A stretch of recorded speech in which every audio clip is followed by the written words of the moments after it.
Hello, আসসালামু আলাইকুম guys. আশা করি সবাই ভালো আছেন। আজকে আমরা একটা নতুন ব্লগ নিয়ে আসলাম। কিছুদিন হলো আমার আবুল নানা তিনি ইউটিউব চ্যানেল খুলছে, অ্যান্ড আপনারা সাবস্ক্রাইব করতেছেন না কেন? আমার আবুল নানার সাথে সবসময় পাশে থাকবেন এবং থেকে যাবেন সারা জীবন। ধন্যবাদ।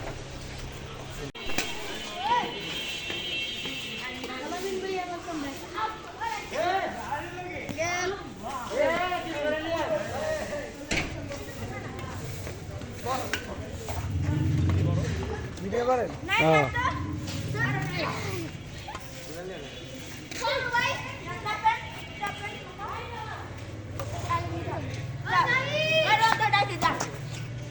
তো খেলা হয়েছে না।